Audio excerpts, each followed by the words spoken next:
Exercise 1 is jump squat. So we're taking a normal squat, which is used to build the hamstrings and the quads, and we're adding an explosive element by jumping up into the air.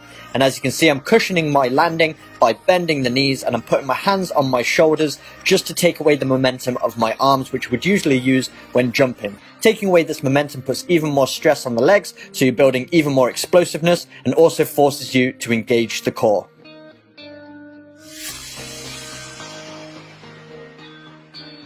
Exercise 2 is jump lunges. So this is when we bend both legs 90 degrees, one in front of the other, and then we explode up into the air by straightening both of our legs, and then we land with our opposite foot in front. And as you can see, cushioning my landing once again by bending the knee as I make impact with the ground. And this time I'm using both of my arms for balance, and they're bent 90 degrees as well. And as my right arm comes forward, my left leg comes forward, and vice versa.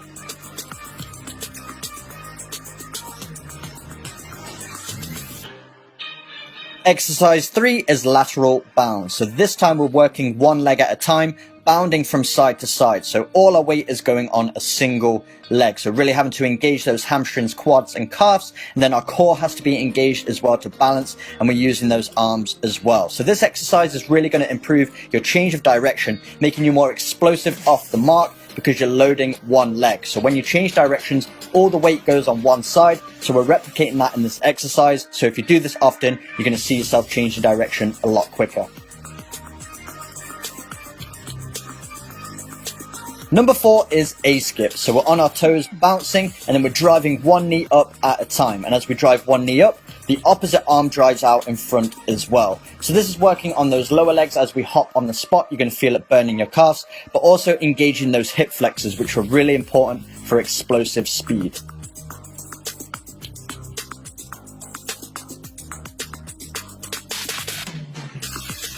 Exercise 5 is reverse lunge knee drive. So we're performing a reverse lunge, so our foot goes behind us, bending both knees 90 degrees, and then as we push up, we also drive our knee of our opposite leg into the air as well. So we're working all of those leg muscles, but also the hip flexors as well. And as you can see, driving the opposite arm with the opposite knee as I'm driving upwards. This is a really tiring one. I like to do 5 on each side and then 3 sets all together.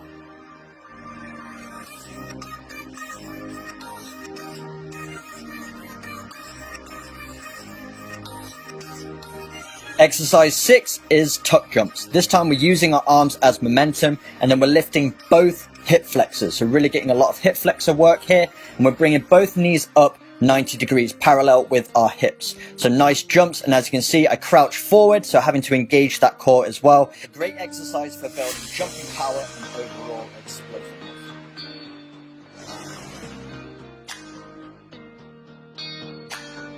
Exercise 7 is high knees. So this is a great exercise for working on not only developing your running technique, but it will increase your running speed if you do this consistently, because you're forcing yourself to synchronize those arm and knee movements. So as you can see, as my left arm drives, my right knee drives, and vice versa. And if you work on this, it's going to make your running technique a lot more efficient, a lot more explosive, and overall increase your running speed.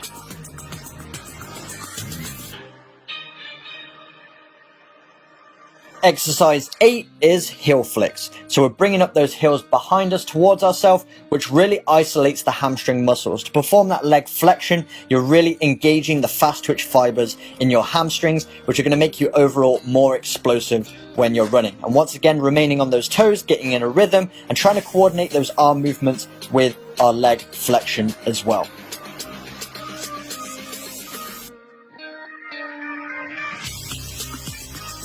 Exercise 9 is kneeling jumps. So we're starting in a kneeling position, then swinging our arms through and using that momentum to jump up off of our knees and land onto our feet. Really forcing you to engage those hip flexors. You have to be really explosive to be able to swing those legs up, and engaging that core as much as possible. The combination of your hip flexors and your core should be enough to give you that momentum and power to jump back onto your feet. Really good movement for developing your explosive capabilities. Might take a little bit of practice to get this one, but when you do, you're going to see a huge translation into your performance on the pitch, in your running speed, your jumping power, and all of those movements that require maximal force in a short period of time.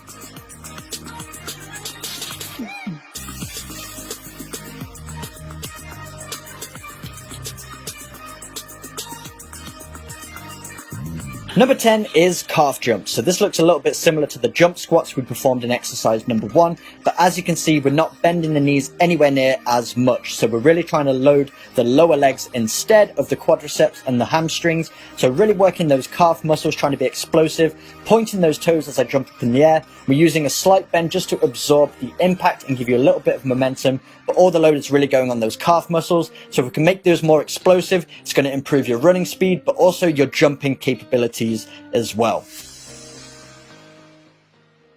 So there we go, guys. Those are the 10 exercises that you can complete anywhere just using your own body weight. But you're going to dramatically increase your running speed, change the direction, jumping power, all of those movements that require maximum force in a short space of time. And if you want to do a full workout, try each of these exercises for 10 reps all the way through 1 through 10 and then complete them 3 times. Modify them to your own fitness levels, but if you do these a few times a week with a day of rest in between, I'd recommend 3 days a week. You're going to see huge improvements in all of those areas. But if you did enjoy today's video, make sure you smash that like button, hit the subscribe button for weekly training videos, and I will see you guys in my next video.